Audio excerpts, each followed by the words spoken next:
인천국제공항 J터미널의 가장 깊숙한 곳, 일반인의 출입이 엄격히 통제된 특수보안구역. 이곳의 공기는 강철처럼 차갑고 팽팽한 긴장감이 감돌았다. 한낮의 햇살이 두꺼운 방탄유리를 통과해 복도 바닥에 무기질적인 무늬를 그렸지만 그 빛마저 냉정하게 느껴졌다. 국가정보원 NIS 소속의 검은 정장을 입은 요원 2명이 한 여성을 거칠게 압송하고 있었다. 그들의 손길에는 한치의 망설임이나 자비도 없었다. 꼼짝 마. 넌 간첩 혐의로 긴급 체포됐다. 어떤 저항도 용납하지 않는다. 요원 중 한 명인 차 팀장이 낮고 위협적인 목소리로 말했다. 그들에게 붙들린 여성 강서연은 평범한 여행객 차림이었다. 편안해 보이는 면 티셔츠에 카고 바지, 그리고 낡은 백팩. 하지만 그녀의 눈빛은 이런 거친 대우에도 불구하고 놀랍도록 침착했다. 그녀의 시선은 요원들의 얼굴이 아닌 그들의 움직임, 어깨의 각도, 그리고 복도양 끝을 경계하고 있는 다른 인원들을 향해 있었다. 마침 그곳은 제707 특수임무단 소속 대원들이 공항 대테러 훈련의 일환으로 경계 지원을 서고 있는 구역과 겹쳤다.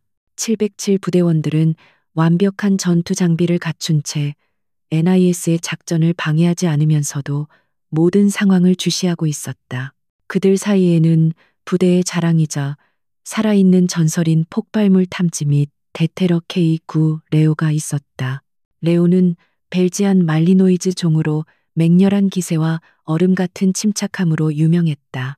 레오의 핸들러이자 707 작전팀의 팀장인 윤태화 대위는 레오의 미세한 근육 떨림 하나로도 주변 공기의 변화를 읽을 수 있었다. 지금 레오는 완벽한 경계 자세를 유지하고 있었다. NIS 요원들이 강서연을 끌고 707 대원들이 배치된 지점을 통과하려던 바로 그 순간이었다.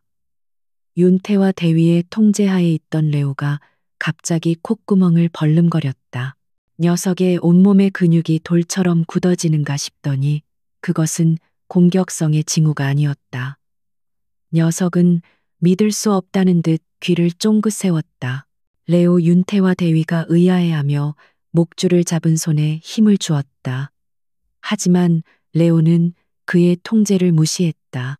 707에 배치된 이후 단 한 번도 명령을 어긴 적이 없던 기계보다 더 정확하다던 군견 레오가 맹렬한 기세로 앞으로 튀어나갔다. 멈춰 레오 윤대위가 외쳤지만 소용없었다. NIS 요원들은 갑자기 달려드는 거대한 군견을 보고 기겁하며 총의 손을 가져갔다. 제기랄 개관리 안에 차 팀장이 소리쳤다. 그들은 강서연을 방패 삼아 뒤로 물러서려 했다. 그러나 레오의 목표는 그들이 아니었다.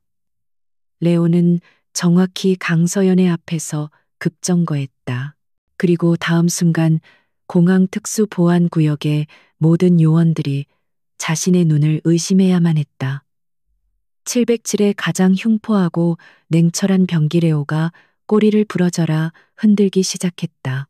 녀석은 낑낑거리는 강아지 같은 소리를 내며 서연의 다리에 머리를 비볐다. 꼬리의 움직임은 너무나 격렬해서 온몸이 흔들릴 정도였다. 그것은 단순한 복종이나 호의가 아니었다. 그것은 잃어버렸던 주인을 몇 년 만에 다시 만난 듯한 순수한 환희와 그리움의 표현이었다. 모든 것이 멈췄다. NIS 요원들은 이 황당한 상황에 입을 벌렸다.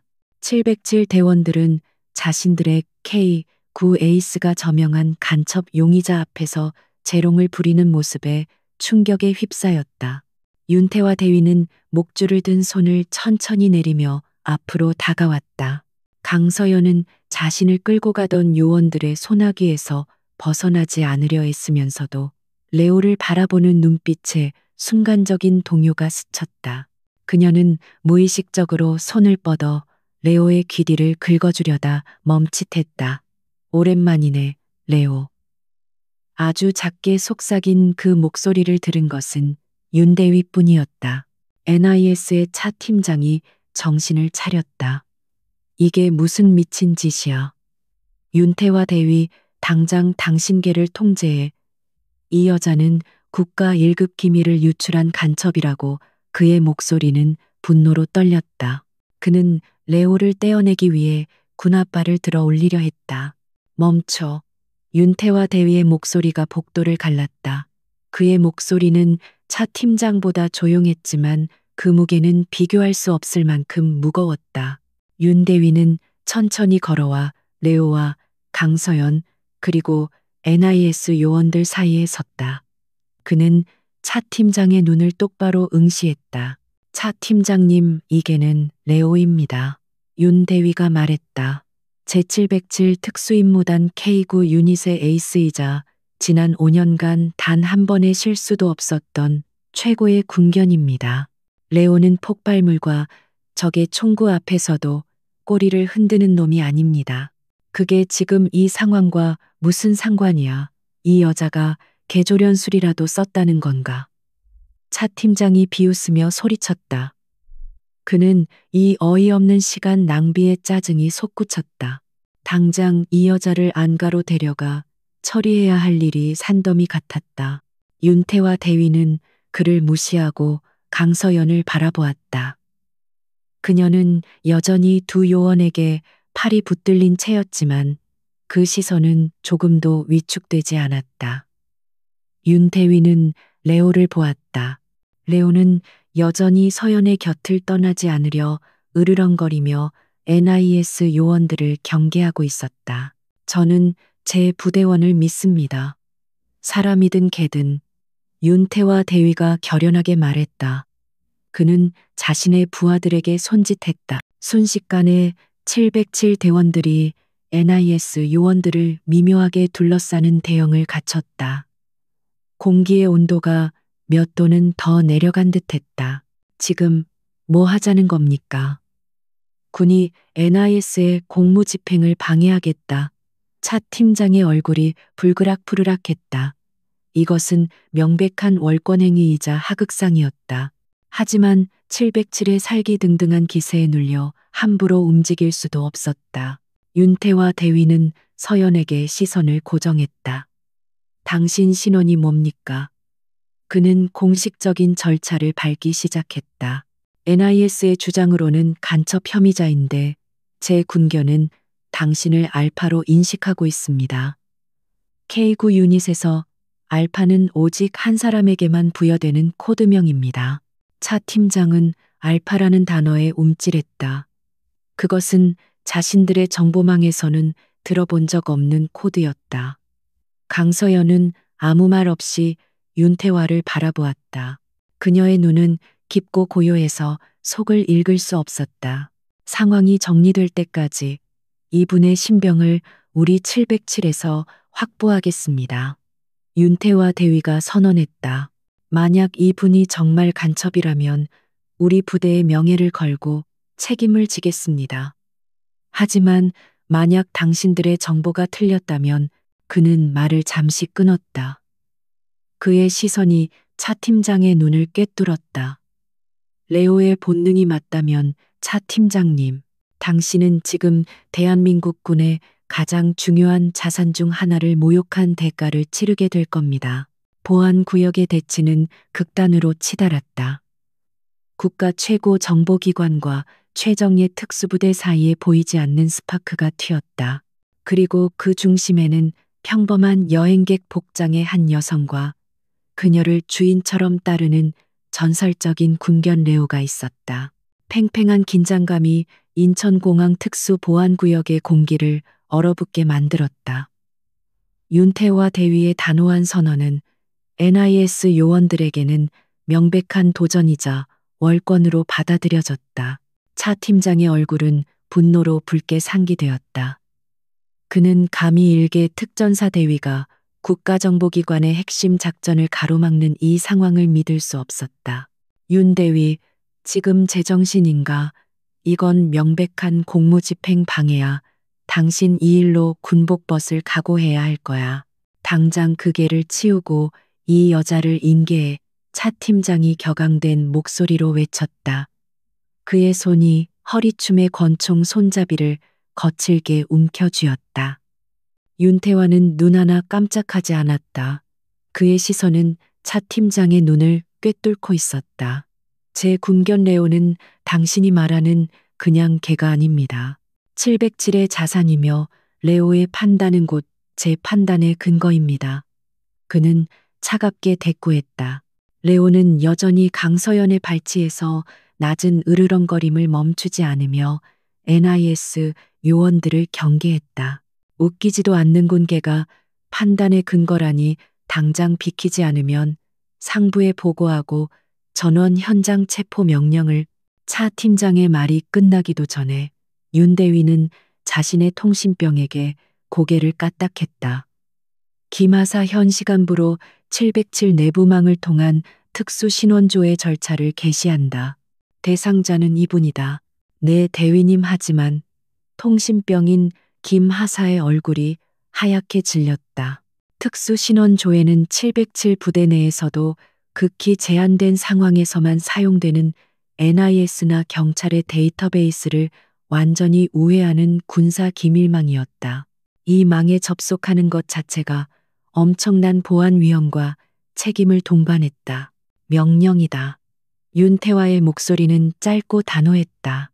그는 자신의 목숨과 군 경력 전체를 이 순간에 걸고 있었다. 그는 레오를 믿었다. 707K 9유닛의 모든 교범 첫 장에 쓰인 문장. 군견은 거짓말을 하지 않는다. 오직 인간만이 진실을 왜곡할 뿐이다. 라는 말을 그는 신뢰했다.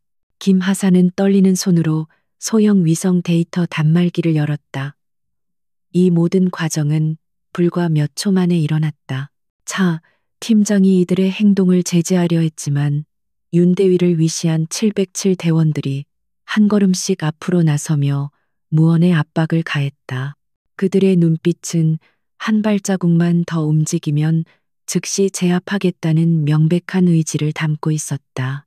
강서연 씨, 잠시 실례하겠습니다. 윤대위가 NIS 요원들에게 붙들린 그녀를 향해 말했다. 그는 요원들을 노려보며 턱짓했다. 손 놔, 신원 확인 절차 중이다.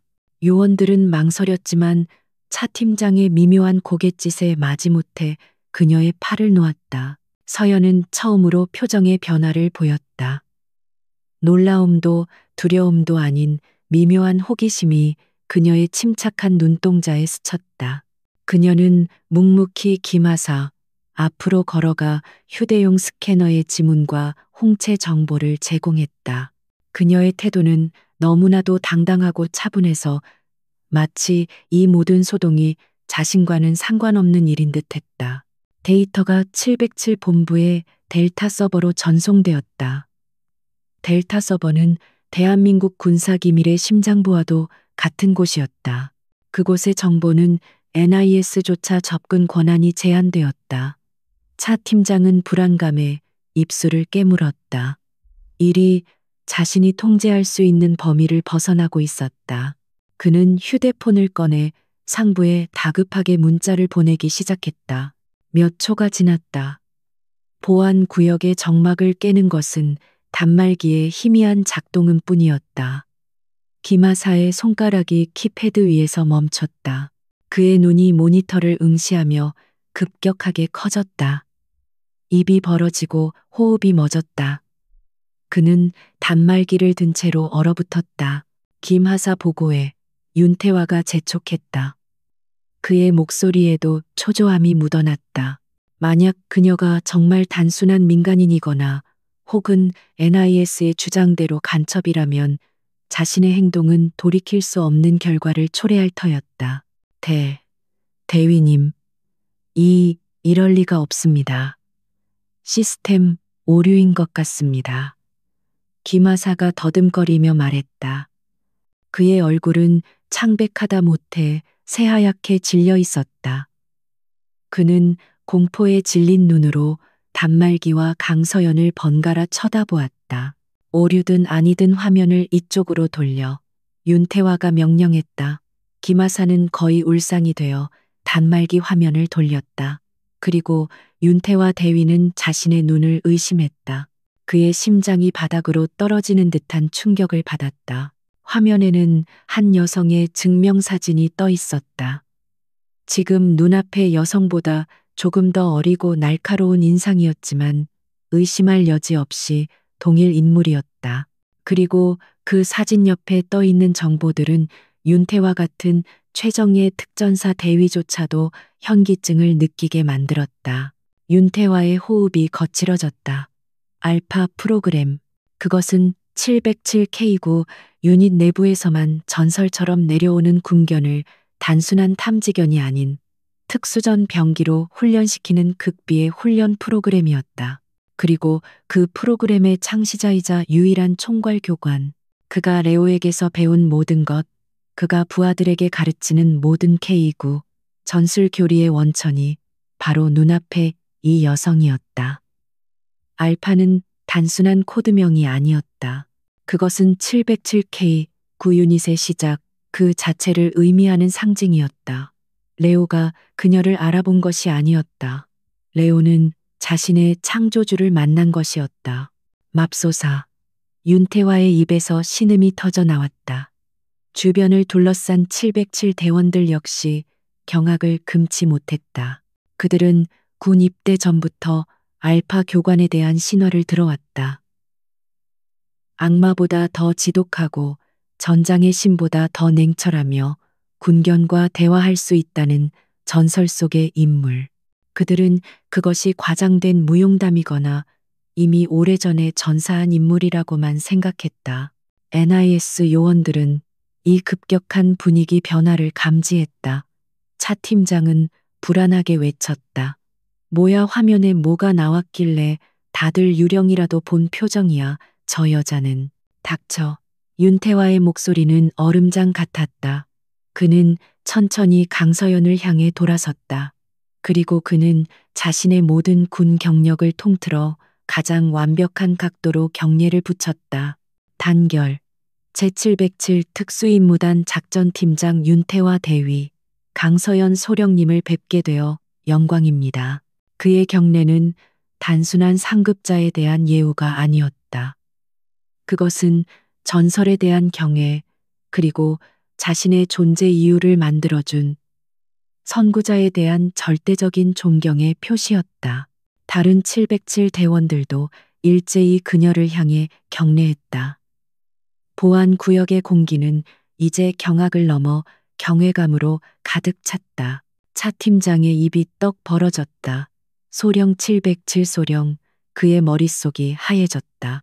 NIS 내부 정보망에서 그녀는 분명 무직 해외 장기 체류 위험인물 접촉으로 분류된 간첩 용의자였다. 하지만 707의 내부망은 그녀를 전설적인 소령이라고 말하고 있었다. 강서연은 윤태화의 경례를 말없이 받았다. 그녀의 눈빛은 여전히 고요했지만 그 깊은 곳에서 희미한 안도의 빛이 스쳤다. 그녀는 자신을 붙들었던 NIS 요원들을 쳐다보았다. 그리고 마침내 입을 열었다. 그녀의 목소리는 낮고 차분했지만 그 안에 담긴 무게는 현장의 모든 일을 압도했다. 상황 파악이 좀 늦었군 윤대위. 그녀가 말했다. 그리고 당신들. 그녀의 시선이 차 팀장에게 향했다. 내부 정보망이 아니라 707 델타 서버를 확인한 건 똑똑한 선택이었어. NIS 정보망으로 날 조회했다면 난 이미 확정된 간첩이었을 테니까. 차 팀장은 본능적인 위협을 느꼈다. 무슨 소리야. 당신 신분이 어떻든 우린 적법한 절차에 따라. 적법한 절차. 서연이 차갑게 비웃었다. 당신들의 정보 출처가 어딘지나 알고 하는 소린가. 날 공항에서 납치하라고 지시한 게 누군지 알기나 해. 그녀는 한 걸음 앞으로 나섰다. 레오가 그녀의 옆에 바짝 붙어 함께 움직였다. 윤태화는 즉각 상황을 판단했다. 이것은 단순한 신원착오가 아니었다. 707의 전설적인 인물이 현존하는 최고 등급의 기밀 자산이 니스에게 간첩으로 몰려 납치될 뻔한 상황이었다. 그리고 그녀는 NIS 정보망 자체가 오염되었음을 암시하고 있었다. 차 팀장, 윤태화가 말했다. 그의 손이 자신의 권총 홀스터로 향했다. 지금 이 순간부로 강서연 소령님의 신병은 제707 특수임무단이 확보한다. 또한 국가 안보에 대한 중대한 위협 및 군사기밀 자산에 대한 위해 시도 혐의로 당신과 당신의 팀원들을 현 시간부로 무장 해제 및 구금한다. 뭐라고 차 팀장이 격분하여 총을 뽑으려 했다. 하지만 그보다 빨랐다. 707 대원들은 이미 다음 행동을 예측하고 있었다. 철컥하는 소리와 함께 4개의 총구가 동시에 NIS 요원들을 겨눴다.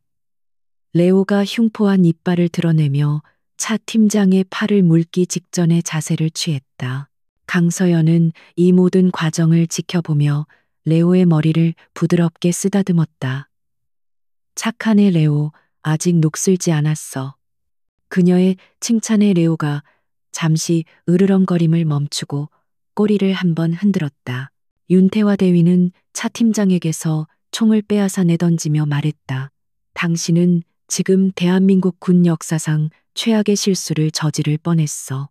아니 어쩌면 당신은 실수를 한 게 아닐지도 모르지. 그의 눈빛은 차가운 분노로 불타고 있었다. 전설의 귀환은 거대한 음모의 서막을 알리고 있었다. 인천공항 특수보안구역의 소란은 신속하게 그리고 은밀하게 정리되었다. 제707 특수임무단의 대원들은 NIS 요원들을 무장해제시키고 그들의 모든 통신 장비를 압수했다. 차 팀장은 격렬하게 저항했지만 윤태화 대위의 냉혹한 시선과 레오의 위협적인 이빨 앞에서 결국 굴복할 수밖에 없었다.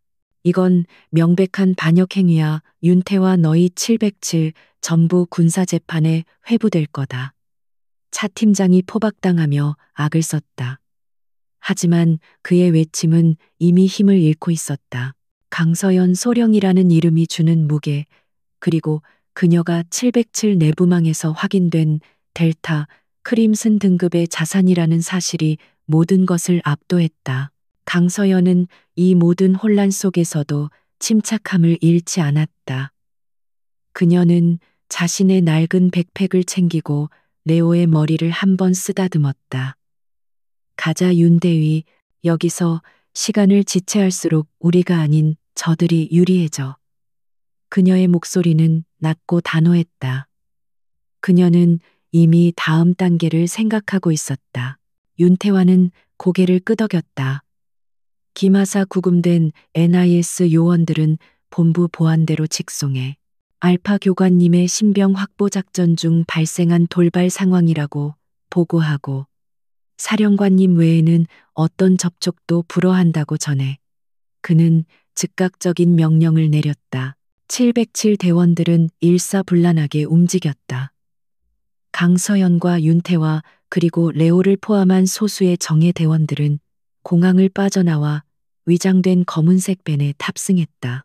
차량은 복잡한 도심을 향해 미끄러지듯 나아갔다. 그들의 목적지는 서울 근교에 위치한 707의 비밀 안가 중 하나였다. 차량 내부의 침묵은 무거웠다. 윤태화는 운전석 옆에서 계속해서 주변을 경계하며 동시에 강서연을 곁눈질로 살폈다. 3년 전 실종 처리된 전설적인 인물. 그녀는 자신의 군번줄에 새겨진 신조를 가르친 사람이었고 레오를 지금의 병기로 만든 창조주였다. 하지만 지금 그녀는 피곤한 기색이 역력한 그러나 여전히 날카로운 눈빛을 한 여행객의 모습이었다. 안가는 평범한 상가 건물 지하에 위장되어 있었다.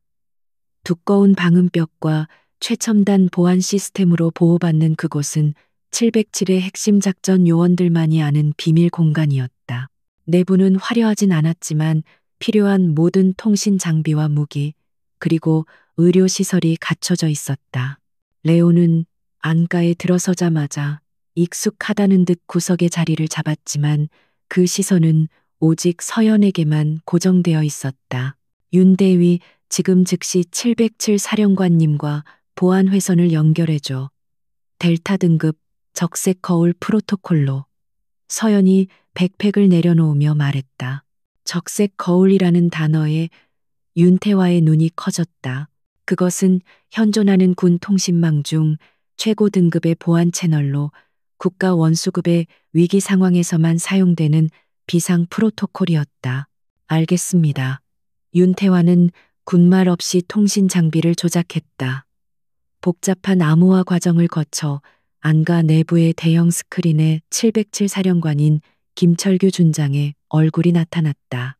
김 준장은 갑작스러운 최고 등급 호출에 굳은 표정이었지만 화면에 윤태화와 함께 서 있는 강서연을 보자마자 자리에서 벌떡 일어났다. 강소령, 이게 어떻게 된 일인가? 자네 살아있었나?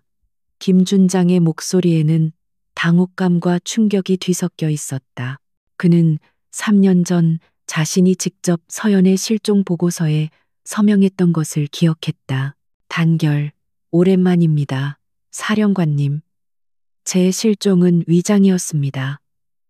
서연이 거두절미하고 본론으로 들어갔다. 저는 지난 3년간 대한민국 국방과학연구소의 핵심 기술을 해외로 빼돌리는 거대한 밀매 조직을 추적해왔습니다. 김 준장과 윤태화는 숨을 죽였다. 그렇다면 공항에서의 일은? 윤태화가 조심스럽게 물었다. 그 조직의 수장이 오늘 공항에서 저를 간첩으로 규정하고 체포하라고 명령한 장본인입니다. 서연의 목소리는 얼음처럼 차가워졌다.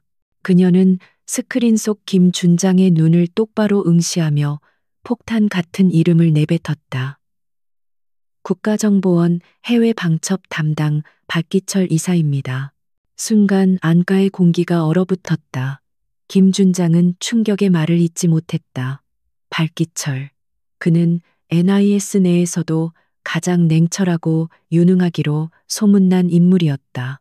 철저한 애국자로 알려진 그가 국방기술 밀매 조직의 수장이라니 그것은 상상조차 할 수 없는 일이었다. 강소령, 그건 엄청난 주장이야.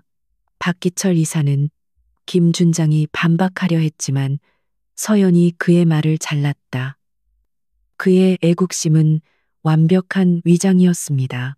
그는 지난 5년간 차세대 스텔스 도료 기술, AI 기반 무인기 유도 시스템, 심지어 극소형 레일건, 시제품 데이터까지 적성국과 무기상들에게 팔아넘겼습니다.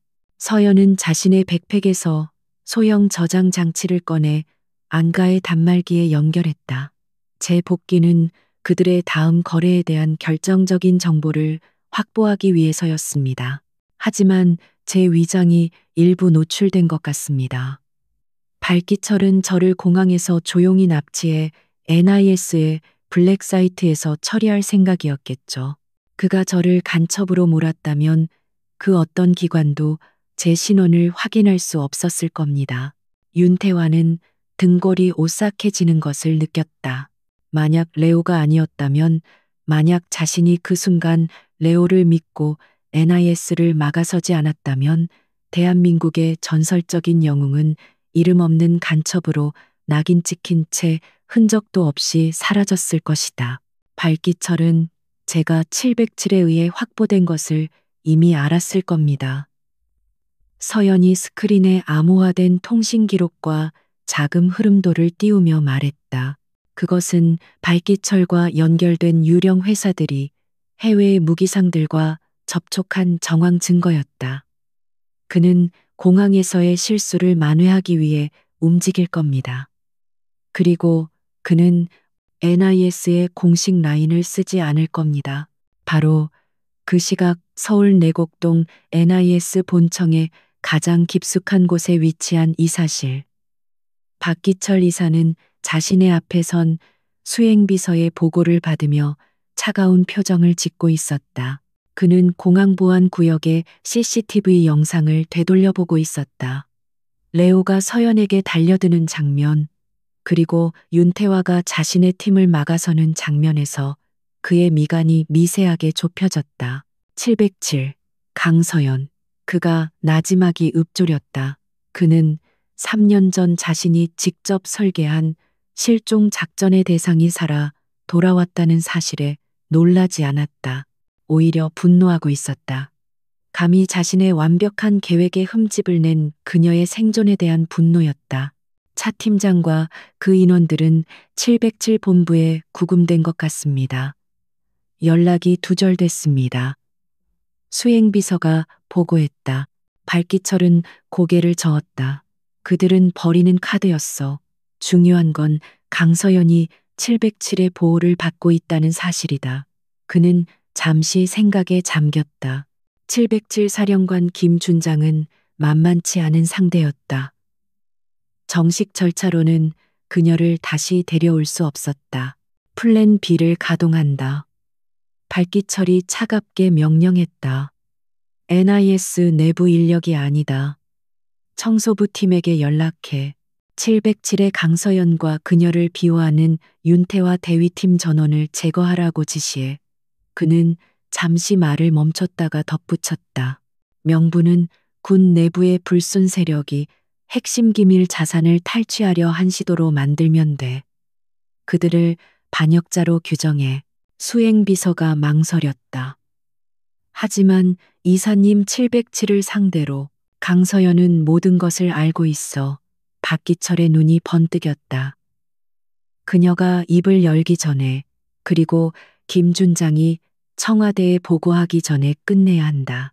707 안가의 위치를 즉시 파악해 우리 내부 협력자를 활용해. 다시 707 안가. 스크린 속 김준장의 표정은 비장했다.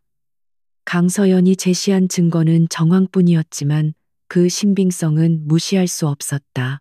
그리고 전설적인 알파의 귀환은 그 자체로 거대한 변수였다. 강소령, 그리고 윤대위, 김준장이 무거운 입을 열었다. 이 시간부로 자네들은 공식적인 707의 작전 목록에서 제외된다. 이것은 비공식 작전이다. 고스트 프로토콜을 발동한다. 윤태화의 심장이 세차게 뛰었다. 고스트 프로토콜. 그것은 부대의 지원을 일절 받을 수 없으며 실패할 경우 부대와 국가가 그들의 존재 자체를 부정한다는 의미였다. 윤대위 자네의 임무는 강소령을 보호하고 그녀가 박기철의 네트워크를 무너뜨릴 수 있도록 지원하는 것이다. 자네와 자네팀, 그리고 강소령. 자네들은 이제부터 유령이다. 절대 실패해선 안 된다. 명심하겠습니다. 사령관님, 윤태화가 격려했다. 스크린이 꺼졌다. 안가에는 다시 침묵이 흘렀다. 강서연은 윤태화를 바라보았다. 그녀의 눈은 3년의 세월에도 변함없이 깊고 단단했다. 윤태화 대위, 지금부터는 단순한 보호 임무가 아닐 거야. 이건 전쟁이야. 국가의 심장부에서 벌어지는 보이지 않는 전쟁. 알고 있습니다. 소령님. 윤태화가 대답했다. 그의 눈빛도 결연했다. 그리고 저희는 유령이 아닙니다. 그는 서연의 발치에서 경계 태세를 늦추지 않는 레오를 가리켰다. 저희는 K9유닛입니다. 그리고 소령님은 우리의 알파이십니다. 사냥을 시작할 시간입니다. 707의 비밀안가 내부는 차가운 결의로 가득 찼다. 고스트 프로토콜이 발동된 순간부터 강서연과 윤태화, 그리고 그의 소수 정예팀은 공식적인 군 지휘 체계에서 사라진 존재가 되었다. 그들은 이제 국가의 지원 없이 국가의 가장 위험한 내부의 적을 상대해야 했다. 발기철은 교활합니다. 하지만 그의 가장 큰 약점은 오만함입니다. 강서연이 안가의 중앙 테이블에 전술 지도를 펼치며 말했다. 그녀의 눈빛은 3년간의 어둠 속에서도 한치의 흐림 없이 날카로웠다. 레오는 그녀의 발치에 엎드려 작은 소리에도 귀를 쫑긋 세우며 경계를 늦추지 않았다. 윤태화는 자신의 KECL 소총을 정비하며 고개를 끄덕였다. 공항에서의 일이 그 증거입니다. 그는 소령님을 정식 절차로 체포하려 하지 않았습니다. 납치하려 했죠. 공식 기록을 남기지 않고 조용히 처리하려 한 겁니다. 그것은 그가 자신을 법 위에 있다고 생각한다는 뜻입니다. 정확해 윤대위, 서연이 동의했다. 그는 내가 3년간 그의 꼬리를 잡기 위해 움직였다는 사실을 아직 몰라. 그저 자신의 과거 작전에서 살아남은 전직 군인 하나가 귀찮게 돌아왔다고만 생각할 거야. 그는 나를 과소평가하고 있어. 그리고 우리는 그 오만함을 이용해 덫을 놓을 거다. 그들의 첫 번째 과제는 발기철의 손발을 파악하는 것이었다. 그는 NIS의 공식 요원이 아닌 청소부라고 불리는 외부 용병팀을 운용하고 있었다. 강서연이 3년간 추적하며 모은 희미한 정보들이었다. 그들은 발기철의 지시 하나로 증거를 인멸하고 암살을 자행하는 그림자 부대였다. 기마사 공항에서 구금된 NIS 요원들의 통신 기록을 다시 분석해 서연이 명령했다. 공식 보고 라인 말고 그들이 구금 직전에 보낸 비상 통신이나 삭제된 메시지에 집중해. 발기철은 분명 차 팀장에게 비상 연락망을 심어뒀을 거야. 김하사는 창백한 얼굴로 고개를 끄덕이며 자신의 단말기에 몰두했다. 그들은 지금 국가정보원을 상대로 해킹을 시도하는 것이나 마찬가지였다. 하지만 고스트 프로토콜 하에서 이것은 용납된 반역이었다. 윤태화의 팀원인 최 중사가 안가의 모든 출입구에 특수 센서를 설치하며 경계 태세를 강화했다. 발기철은 우리가 707 안가에 숨었다고 생각할 겁니다. 윤태화가 말했다. 그는 707 내부에도 자신의 눈을 심어뒀을 가능성이 높습니다. 우리가 아는 모든 안가는 위험합니다. 알아, 서연이 차갑게 대답했다. 그래서 우리가 그에게 미끼를 던져줄 거야. 발기철은 내가 아직 군인이라고 생각해. 군대의 규율과 시스템 안에서 움직일 거라고 믿지. 그는 내가 707 사령관의 보호를 받으며 이 안가 어딘가에 숨어 있을 거라 확신할 거다. 그녀는 지도의 한 지점을 가리켰다. 마포구에 위치한 또 다른 707의 예비 안가였다. 이곳은 등록된 지 꽤 오래된 곳이야. 발기철의 정보원이라면 이곳의 위치 정도는 알고 있겠지. 김하사 이안가의 보안 시스템에 아주 미세한 오류를 만들어 마치 누군가 서투르게 침입하려다 실패한 흔적처럼. 윤태화의 눈이 빛났다.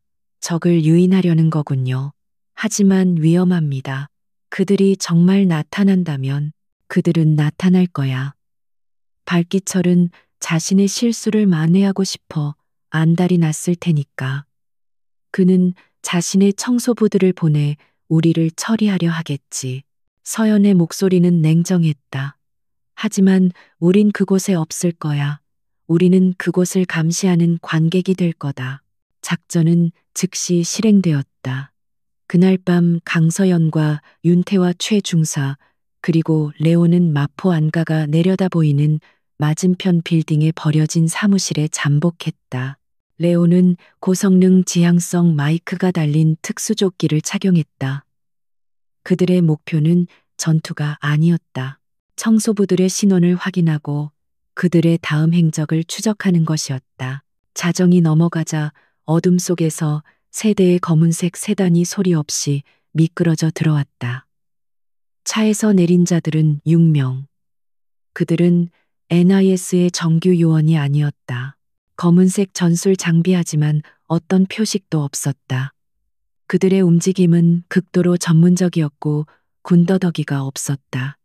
전형적인 민간 군사기업 PMC의 최정예 오퍼레이터들이었다. 왔군. 서연이 야간 투시경으로 그들을 관찰하며 속삭였다. 그들은 안가 주변을 빈틈없이 확인한 뒤 두 개 조로 나뉘어 건물 내부로 유령처럼 진입했다. 저들 보통 내기가 아닙니다. 최 중사가 긴장한 목소리로 말했다. 움직임이 우리 707 대원들 못지않습니다. 바로 그때였다. 그들의 잠복 장소에서 약 200m 떨어진 옆 건물의 옥상에서 아주 희미한 금속성 반짝임이 있었다. 윤태화가 즉시 망원 조준경을 그쪽으로 돌렸다. 젠장 스나이퍼 우리 쪽을 겨누고 있어. 조용히 해. 서연이 윤태화의 어깨를 강하게 눌러 자세를 낮추게 했다. 그들은 우리가 여기 있다는 걸 몰라. 저건 안가에서 뛰쳐나올 쥐새끼들을 잡기 위한 어모조야. 하지만 그 순간 잠복한 사무실의 문 쪽에서 레오가 자세를 낮추며 목 안쪽에서 진동하는 듯한 아주 낮은 경고음을 냈다. 서연과 윤태화는 동시에 숨을 멈췄다. 레오의 경고는 적의 접근을 의미했다. 청소부들은 안가에만 병력을 보낸 것이 아니었다.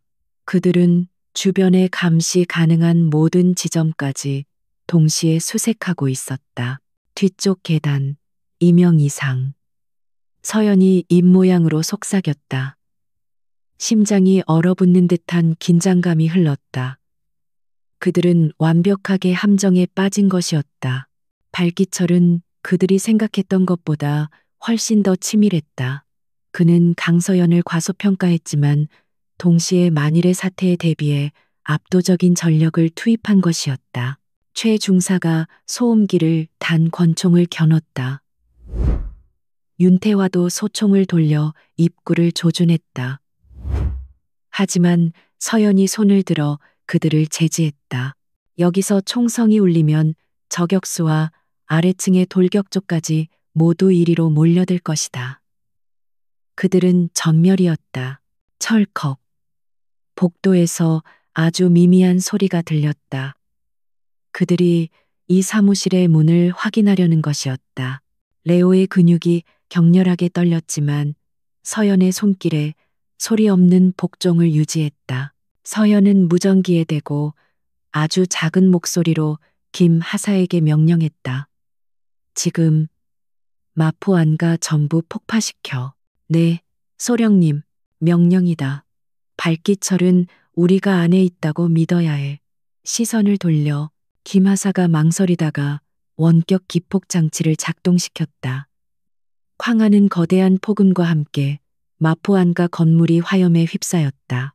복도 밖에서 움직이던 청소부들의 발걸음이 멈췄다.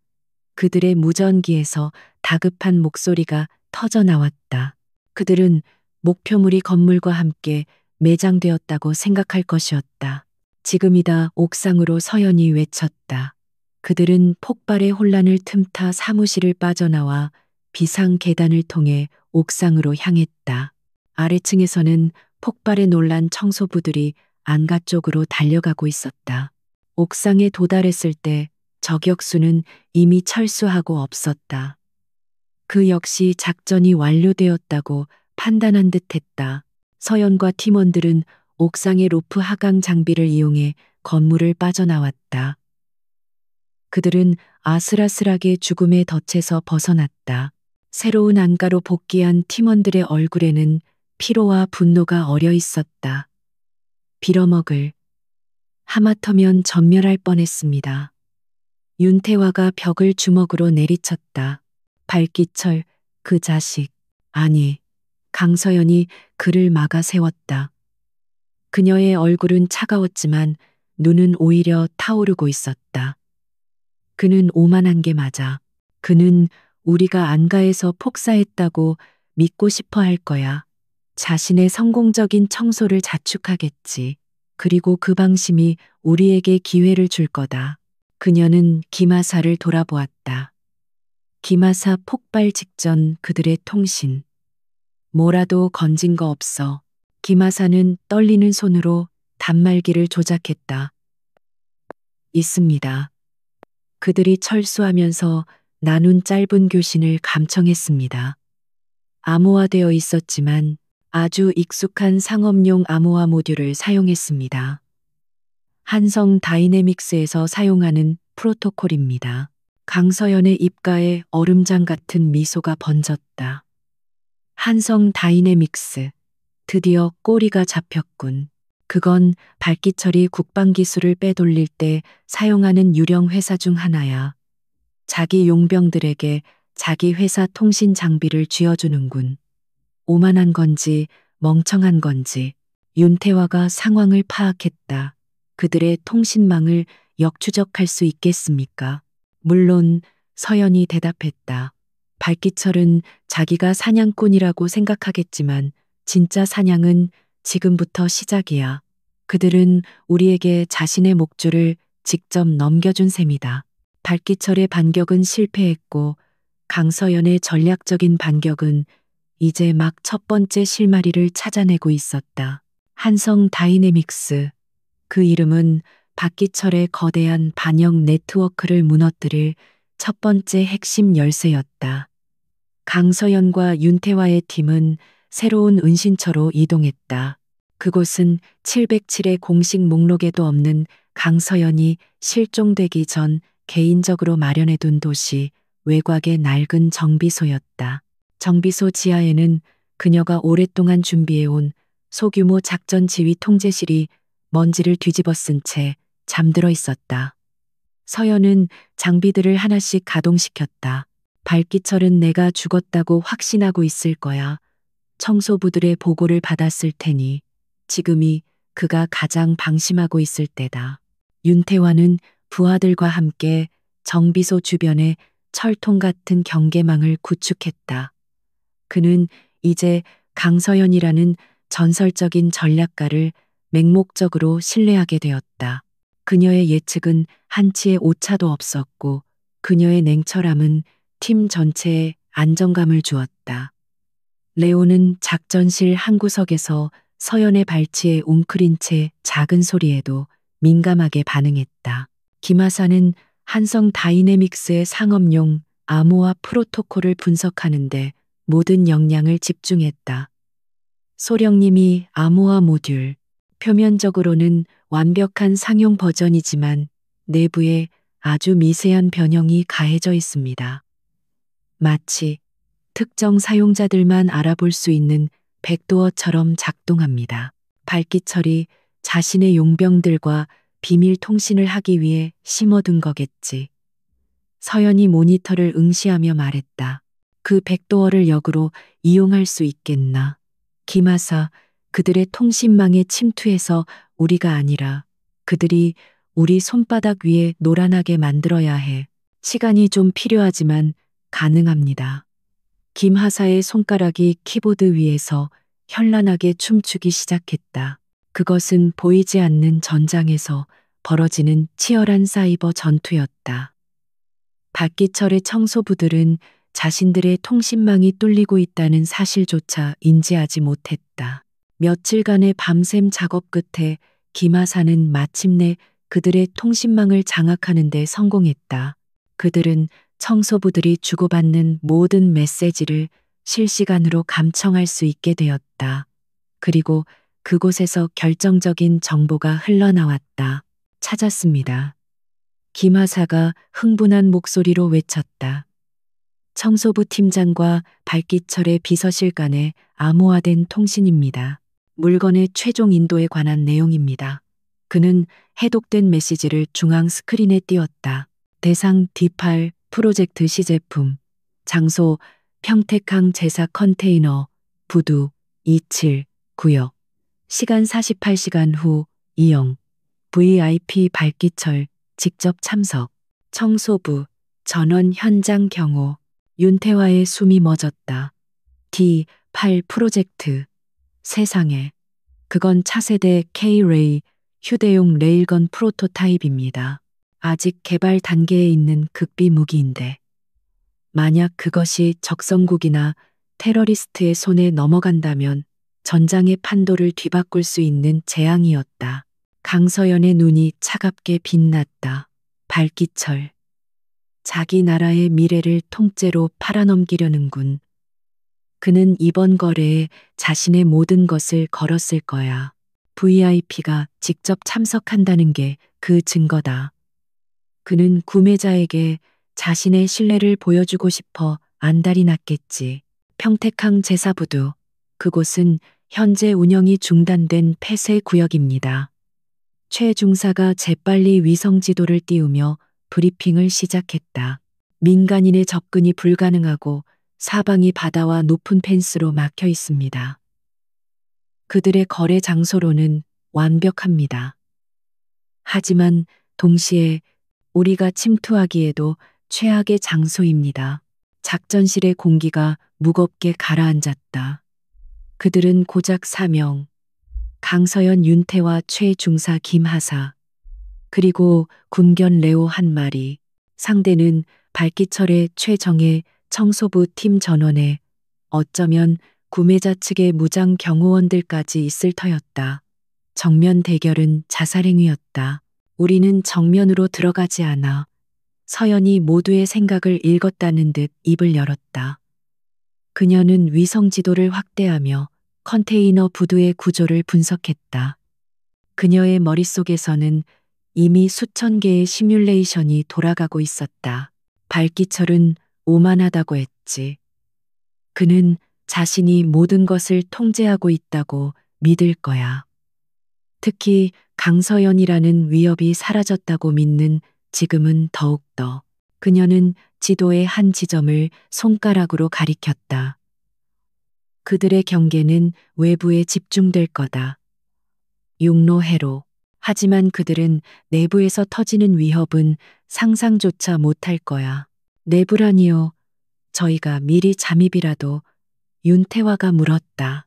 아니, 잠입하기엔 시간이 부족하고 위험 부담이 커. 서연은 김하사를 바라보았다. 김하사 평택항 부두의 전체 전력 시스템과 컨테이너 크레인 제어 시스템에 접근할 수 있겠나? 김하사는 잠시 당황했지만 이내 그녀의 의도를 파악하고 미친 듯이 시스템을 파고들기 시작했다. 폐쇄 구역이라 보안이 허술합니다. 가능합니다. 소령님. 강서연의 입가에 옅은 미소가 감돌았다. 좋아. 윤대위 최중사. 우린 전투를 하러 가는 게 아니야. 우린 증거를 확보하고 사냥감을 생포하러 가는 거다. 최소한의 교전, 최대한의 혼란. 그게 우리 작전의 핵심이다. 그녀는 작전 계획을 설명하기 시작했다. 그것은 대담하고 정교하며 치밀했다. 마치 잘 짜인 체스판 같았다. 그녀는 발기철과 청소부들의 예상되는 모든 움직임을 예측했고 그에 대한 대응책을 마련했다. 작전명은 심판의 밤이었다. 데이, 새벽 1시 30분, 칠흑 같은 어둠이 내린 평택항 제사부두. 강서연과 윤태와 최중사는 특수 잠수복을 입고 차가운 바닷물을 통해 부두의 그림자 속으로 침투했다. 레오 역시 특수 제작된 K 구용 잠수 장비를 착용하고 소리 없이 그들을 따랐다. 그들은 부두의 가장 취약한 지점인 배수구를 통해 내부로 들어왔다. 김하사는 수킬로미터 떨어진 정비소의 작전실에서 부두의 모든 CCTV를 장악하고 그들의 침투 경로를 확보했다. 청소부 12명 확인. 부두 입구와 27 구역 주변에 집중 배치. 저격수 2명 크레인 상부의 위치. 김하사의 목소리가 그들의 귓속 이어피스를 통해 낮게 울렸다. 발기철과 구매자 측 러시아 마피아로 추정이 방금 현장에 도착했습니다. 서연과 팀원들은 거대한 컨테이너 더미의 그림자 속에 몸을 숨겼다. 27 구역에서는 발기철이 의기양양한 표정으로 구매자 측과 악수를 나누고 있었다. D8 프로젝트 시제품이 담긴 것으로 보이는 특수 합금 케이스가 그들 사이에 놓여 있었다. 저 개자식, 자기 나라를 팔아먹으면서 웃음이 나오는군. 윤태화가 이를 갈았다. 침착해, 윤대위. 곧 그 웃음을 걷어주게 될 거야. 서연이 냉정하게 말했다. 그녀는 레오의 옆구리를 가볍게 두드렸다. 레오는 명령을 기다리며 온몸의 근육을 긴장시켰다. 김하사 준비됐나? 준비 완료입니다. 소령님. 좋아. 10초 후 부두의 모든 조명을 꺼 그리고 정확히 3초 뒤 27 구역의 컨테이너 크레인을 작동시켜 저들 머리 위로 작전실의 김하사는 떨리는 손으로 엔터 키 위에 손가락을 올렸다. 윤태화와 최중사는 소음기를 단총해 조준경 너머로 적들의 위치를 다시 한번 확인했다. 강서연은 발기철의 얼굴을 응시했다. 지금부터 사냥 시작이다. 서연이 명령했다. 지금 강서연의 나지막한 명령과 동시에 평택항 제사, 컨테이너 부두의 모든 조명이 일제히 꺼졌다. 수백 개의 컨테이너가 쌓인 광활한 부두는 순식간에 칠흑 같은 어둠에 잠겼다. 거래가 이루어지던 27 구역의 박기철과 청소부들, 그리고 러시아 구매자들은 갑작스러운 정전에 당황하여 고함을 지르기 시작했다. 무슨 일이야? 비상전력 가동에 발기철이 다급하게 외쳤다. 그의 목소리에는 처음으로 당혹감이 묻어났다. 하지만 그의 명령이 채 끝나기도 전 정확히 3초 뒤 끼익 하는 거대한 금속 마찰음이 어둠 속의 부두를 찢었다. 27 구역 바로 위에 잠들어 있던 거대한 겐트리 크레인이 마치 잠에서 깨어난 강철 괴수처럼 움직이기 시작했다. 수십 톤에 달하는 컨테이너 집게가 굉음을 내며 그들의 머리 위로 하강했다. 피해의 위를 봐 청소부 팀장이 경악하며 소리쳤다. 그들은 혼비백산하여 흩어졌다. 발기철과 구매자들은 비명을 지르며 바닥에 엎드렸다. 그들이 서 있던 바로 그 자리에 크레인 집게가 거대한 먼지바람을 일으키며 내리꽂혔다. 이것은 시작에 불과했다. 김하사는 작전실에서 부두의 모든 크레인과 조명 시스템을 이용해 지옥 같은 교향곡을 연주하기 시작했다. 조명은 불규칙하게 전멸하며 적들의 시야를 멀게 했고 여러 대의 크레인이 동시에 경고음을 울리며 움직여 극도의 공포감과 혼란을 조장했다. 지금이다. 윤대위 최중사 계획대로 강서연이 어둠 속에서 속삭였다. 그녀의 목소리는 이 모든 혼란 속에서도 얼음처럼 침착했다. 윤태화와 최중사는 이미 어둠을 틈타 컨테이너 더미를 타고 이동하고 있었다. 그들의 목표는 청소부 저격수들이었다. 레오가 서연이 레오의 특수 조끼에 달린 소리 없는 진동 신호를 보냈다. 레오는 한 줄기 검은 그림자처럼 튀어나갔다. 녀석의 목표는 D8 시제품이 담긴 케이스였다. 혼란 속에서 아무도 낮게 질주하는 군견을 눈치채지 못했다. 의학 크레인 상부에서 짧은 비명과 함께 청소부 저격수 한 명이 떨어졌다. 윤태화가 소음총으로 정확하게 그를 제압한 것이었다. 반대편 저격수 역시 최중사의 정교한 사격에 무력화되었다. 가장 큰 위협이 순식간에 제거되었다. 적습이다. 적습 27 구역으로 집결하라. 청소부 팀장이 혼란 속에서 소리쳤다. 그들은 전멸하는 불빛 속에서 사방을 향해 총을 난사하기 시작했다. 하지만 그들의 총알은 허공이나 컨테이너 벽을 맞힐 뿐이었다. 멍청한 놈들. 서연은 그들의 움직임을 야간 투시경으로 꿰뚫어 보고 있었다. 공포에 질리면 탄약부터 낭비하게 되지.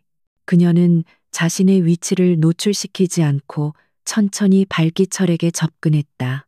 레오는 이미 시제품 케이스에 도달했다. 녀석은 케이스의 손잡이를 입으로 물고 어둠 속으로 사라지려 했다. 하지만 그 순간 러시아 구매자 측 경호원 하나가 레오를 발견했다. 걔가 물건을 가져간다. 그가 레오를 향해 총을 겨눴다. 탕 총성이 울렸지만 그보다 먼저 윤태화의 총알이 경호원의 어깨를 꿰뚫었다.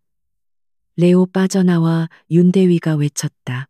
레오가 케이스를 끌고 컨테이너 뒤로 몸을 숨겼다. 이제 전면전이 시작되었다. 청소부들은 윤태화와 최중사가 있는 방향으로 화력을 집중했다. 탕탕 타타탕 총알이 컨테이너 벽을 튕기며 불꽃을 튀겼다. 소령님, 화력이 너무 강합니다. 최 중사가 엄폐물 뒤에서 외쳤다. 그들은 단 2명, 상대는 아직 10명 가까이 남아 있었다. 버텨. 내가 주빈을 잡으러 간다. 강서연은 교전 지역을 우회하여 발기철에게 접근했다. 발기철은 자신의 수행비서와 함께 가장 두꺼운 컨테이너 뒤에 숨어 떨고 있었다. 그는 자신의 완벽한 계획이 어떻게 한순간에 무너졌는지 이해할 수 없었다. 이사님, 여긴 위험합니다. 빨리 빠져나가야. 수행비서가 말하는 순간 어둠 속에서 강서연이 유령처럼 나타났다. 그녀는 한 손으로 비서의 목을 가격해 기절시키고 다른 손에 든 권총을 발기철의 관자놀이에 정확히 겨눴다. 오랜만이네 발기철 이사. 아니 반역자 발기철. 서연의 차가운 목소리가 그의 귓가에 울렸다. 발기철은 얼어붙었다. 그는 자신의 눈앞에 있는 여성이 믿기지 않았다. 서연, 네가 어떻게 살아있어? 폭발은. 그는 자신이 유령을 보고 있다고 생각했다. 날 과소평가한 게 네 첫 번째 실수였지. 서연이 그의 머리에 총구를 더 강하게 밀어붙였다. 그리고 네가 사냥꾼이라고 착각한 게 2번째 실수야. 넌 처음부터 내 사냥감이었어. 발기철의 얼굴이 공포에서 분노로 바뀌었다. 그는 자신이 이따위 전직 군인년에게 농락당했다는 사실을 견딜 수 없었다. 네가 감히 내가 누군지 알아. 난 국가정보원이야. 넌 지금 현직 이사를 협박한 죄로. 닥쳐. 서연이 그의 가슴팍을 쳤다. 네가 D8 시제품을 저 러시아 쓰레기들에게 팔아넘기려 한 건 이미 알고 있다. 내 놈의 모든 통신 기록, 자금 흐름 전부 내 손에 있어. 증거하. 그딴 게 있을 리가. 발기철이 광기 어린 웃음을 터뜨렸다. 내 통신은 완벽해. 넌 아무것도 증명 못해. 넌 여기서 죽고 난 임무 중 순직한 영웅이 될 거다. 청소부 여길쏴. 그가 자신의 부하들을 향해 미친 듯이 소리쳤다. 하지만 청소부들은 윤태화와 최 중사의 교란 사격에 정신이 팔려 있었다. 바로 그때 서연의 이어피스에서 김하사의 목소리가 들려왔다. 소령님, 지금입니다. 발기철의 개인 단말기 지금 해킹 완료했습니다. 녹음 시작합니다. 서연의 입가에 차가운 미소가 번졌다. 그래, 증거가 없다고. 그녀는 발기철의 멱살을 잡아 자신 쪽으로 끌어당겼다. 좋아, 발기철. 네가 얼마나 오만한지 직접 증명해봐. 네가 어떻게 3년 전에 날 실종 처리했는지, 어떻게 국방 기술을 빼돌렸는지 지금 여기서 말해봐. 미친년. 발기철은 분노로 이성을 잃었다. 그는 강서연의 도발에 넘어갔다. 그는 자신이 얼마나 대단한지, 이 여자가 얼마나 하찮은지 증명하고 싶었다. 그래, 내가 했다. 3년 전 그 작전 내년이 너무 깊이 파고들어서 내가 직접 설계한 거야. 네가 그렇게 믿던 팀원들이 내 뒤통수를 치게 만든 것도 나야. 그의 목소리는 광기의 차 주변에 울려 퍼졌다. D8 그까짓 고철 덩어리 하나 판다고 나라가 망해 난 더 큰 그림을 그리고 있었어. 내년 같은 방해물만 없었으면. 고맙군 발기철. 서연이 그의 멱살을 놓으며 말했다. 방금 내 모든 자백, 여기 내 개인 단말기를 통해 내 서버로 전부 전송됐다. 아주 깨끗한 음질로. 발기철의 눈이 공포로 물들었다. 그는 그제야 자신이 무슨 짓을 했는지 깨달았다. 그는 자신의 주머니에 있던 단말기를 미친 듯이 꺼내려 했다. 하지만 서연이 그의 손목을 꺾어버렸다.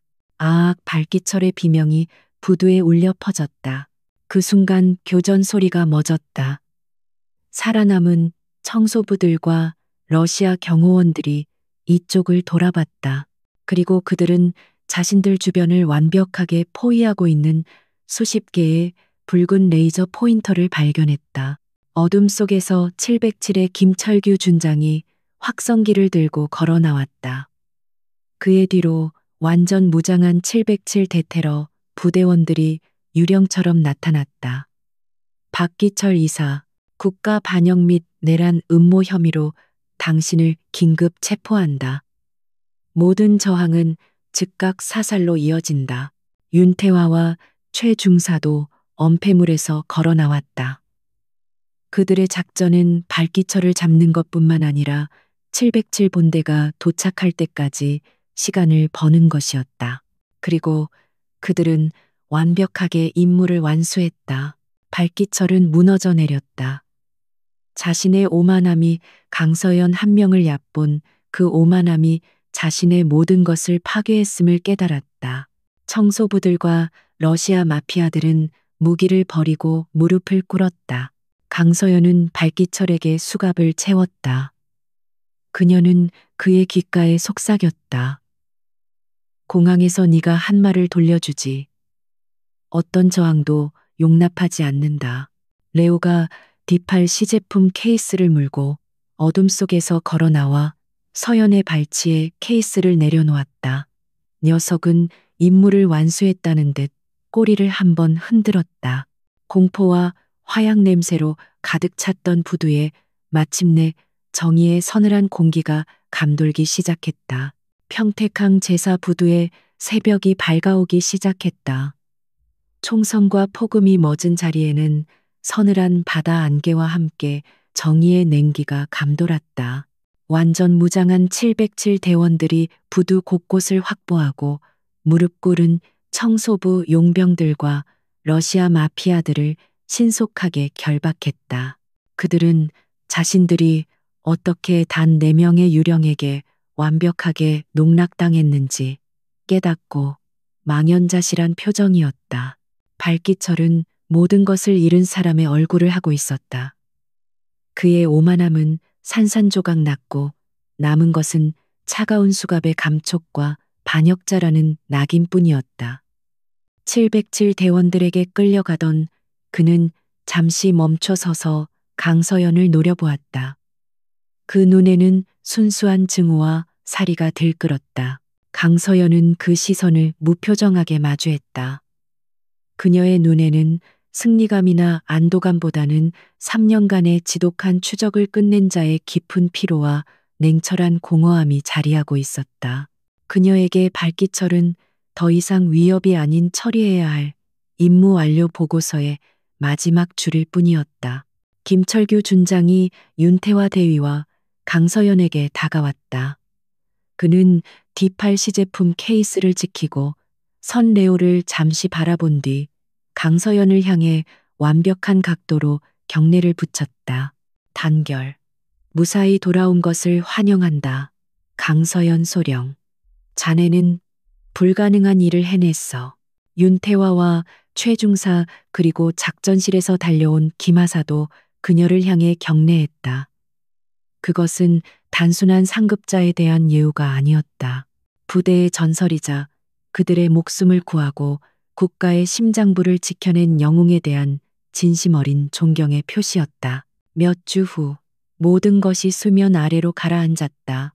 평택항 사건은 국가 안보에 대한 중대한 위협으로 분류되어 델타, 크림슨 등급의 최고 기밀로 봉인되었다. 발기철과 그의 네트워크는 대한민국 군사법원과 NIS 내부 감찰의 비공개 재판에 회부되었다. 그가 빼돌리려던 D8C 제품은 무사히 국방과학연구소로 반환되었다. 국방부 지하 벙커의 가장 깊숙한 곳에 위치한 보안회의실, 강서연은 김철규 준장과 청와대 국가안보실장 그리고 국방부 장관이 참석한 자리에서 최종 보고를 하고 있었다. 그녀는 3년 전 자신이 맡았던 초기 임무에서 정보 유출의 징후를 포착하고 독자적으로 실종 위장을 감행했던 과정을 설명했다. 발기철은 제가 죽었다고 믿어야 했습니다. 그래야만 그가 꼬리를 드러낼 테니까요. 저는 지난 3년간 그의 네트워크를 역추적하며 이 순간을 기다렸습니다. 그녀의 보고는 건조했지만 그 안에는 3년의 세월 동안 겪었을 고독과 위험이 고스란히 배어 있었다. 국방부 장관이 무거운 표정으로 입을 열었다. 강소령 그대의 공은 이루 말할 수 없네. 하지만 공식적으로 그대는 3년 전 특수 임무 중 전사 처리되었어. 지금 그대를 공식적으로 복직시킨다면 NIS 전체를 뒤흔들어야 하는 이 사건의 전말이 외부로 노출될 위험이 너무 크네. 회의실에 침묵이 흘렀다. 윤태화 대위와 그의 팀원들은 이 작전에서의 공로를 인정받아 비공식적인 포상과 함께 고스트 프로토콜에서 해제되었지만 강서연의 존재 자체가 국가 기밀의 핵심이 되어버린 것이었다. 하지만 강서연의 표정에는 어떤 동요도 없었다. 저는 군인입니다.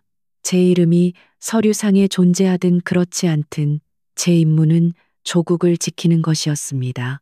그것으로 충분합니다. 그녀의 목소리는 단호했다.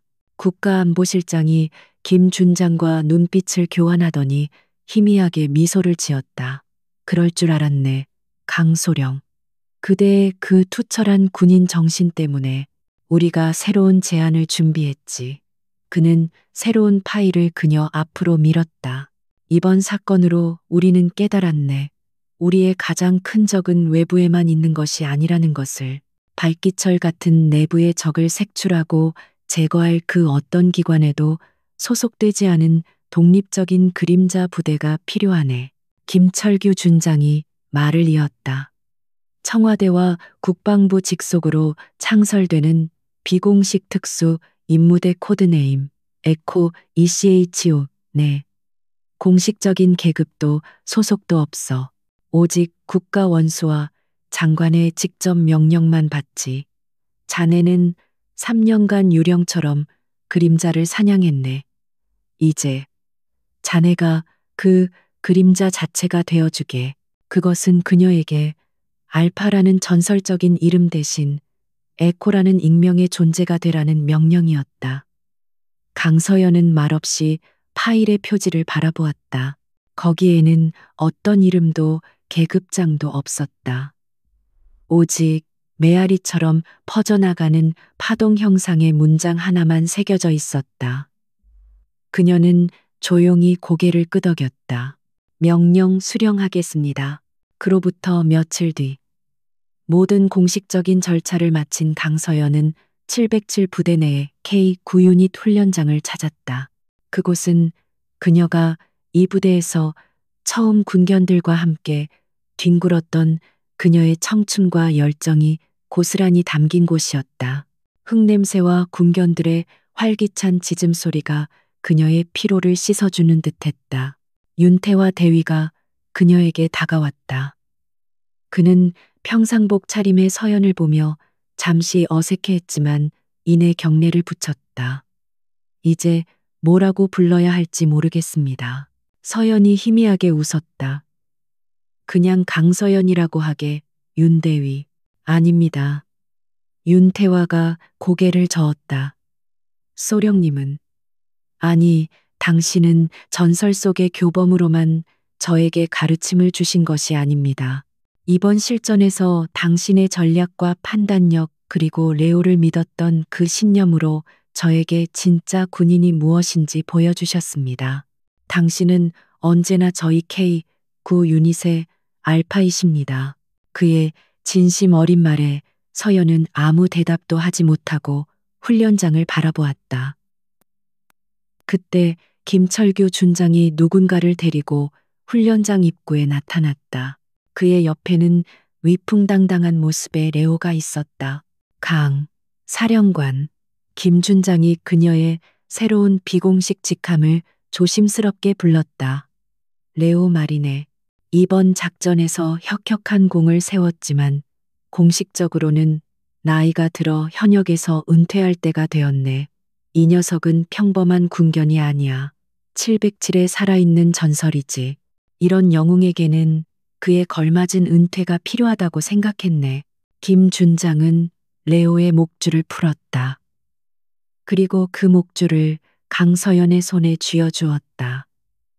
레오는 이미 알고 있었다는 듯 서연의 다리에 자신의 머리를 부드럽게 비볐다.